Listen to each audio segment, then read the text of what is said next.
Hi friends, అందరూ ఎలా ఉన్నారు? ఈరోజు నేను ఎంతో రుచికరమైన ఎండు రొయ్యల ఇగురు చేస్తున్నానండి. అది కూడా నెల్లూరు స్టైల్లో. చాలా అంటే చాలా రుచిగా ఉంటుంది. తప్పకుండా ఇది మీ ఇంట్లో ఒక్కసారి ట్రై చేసి చూడండి. మా నెల్లూరు వాళ్ళైతే దీన్ని రొయ్యి పొట్టు అని అంటారండి. ఓకే, ఇక ప్రాసెస్లోకి వెళ్ళిపోదామా? ముందుగా పొయ్యి మీద ఒక పెనం పెట్టి అందులో 4 టేబుల్ స్పూన్స్ ఆయిల్ వేయండి.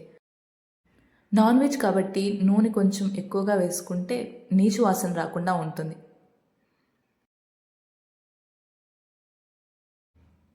ఈ ఆయిల్ కొంచెం హీట్ అయ్యాక ముందుగా తరిగి పెట్టుకున్న ఉల్లిపాయలు వేశాను.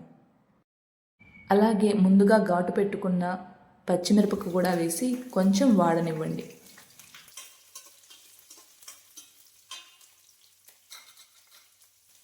ఇవి గోల్డెన్ బ్రౌన్ కలర్ వచ్చాక ముందుగా సన్నగా తరిగి పెట్టుకున్న టమాటాలు వేసి బాగా కలపండి. ఇందులోనే 1 టేబుల్ స్పూన్ ఉప్పు వేసి సిమ్లో పెట్టి బాగా మగ్గనివ్వండి. ఈ టమాటాలు మగ్గేలోపు రొయ్య పొట్టు శుభ్రం చేసుకుందాం రండి. ఈ రొయ్య పొట్టులో కొంచెం ఇసుక ఎక్కువగా ఉంటుంది కాబట్టి ముందుగా నీళ్ళలో నానబెట్టుకొని బాగా పిసికి శుభ్రం చేసుకోండి. 2-3 సార్లు గాలించుకున్నాక ఇలా వేరొక బౌల్లోకి తీసి పెట్టుకోండి. టమాటాలు మాడిపోకుండా అప్పుడప్పుడు మూత తీసి కలబెట్టుకుంటూ ఉండండి.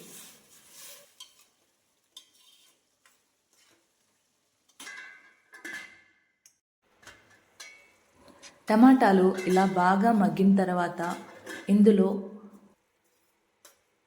1 స్పూన్ కారం వేస్తున్నాను.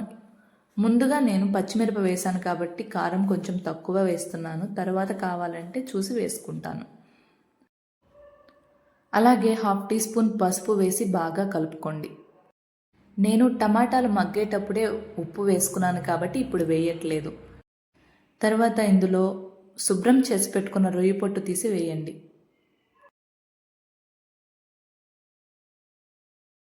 అలాగే నిమ్మకాయ సైజ్ అంతా చింతపండు తీసుకొని ముందు నానబెట్టాను, ఆ గుజ్జు పోస్తున్నాను.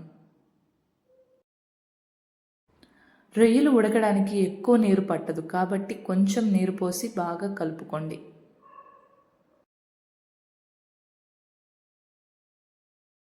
మూత పెట్టి ఒక 5 నిమిషాలు హై ఫ్లేమ్లో ఉడికించుకోండి. మాడిపోకుండా మూత తీసి అప్పుడప్పుడు కలుపుతూ ఉండండి. చూడండి, ఇంకా నీరు ఉన్నాయి అంటే మీరు పులుసు కోసం అయితే ఈ కన్సిస్టెన్సీ సరిపోతుంది. నేను ఇగురు చేస్తున్నాను కాబట్టి ఇందులో కొంచెం చింతాకు వేసి బాగా కలుపుకొని మూత పెట్టి 5 మినిట్స్ సిమ్లో ఉంచండి. అంతే అండి. 5 మినిట్స్ తర్వాత చూస్తే గుమగుమలాడే రొయ్య పొట్టు కర్రీ నెల్లూరు స్టైల్లో ఎంతో రుచికరంగా చాలా క్విక్గా రెడీ అయిపోయిందండి. ఇది మీ ఇంట్లో కూడా ఖచ్చితంగా ట్రై చేస్తారని అనుకుంటున్నాను. ట్రై చేసి ఎలా వచ్చిందో కమెంట్లో కమెంట్ చేస్తారు కదూ.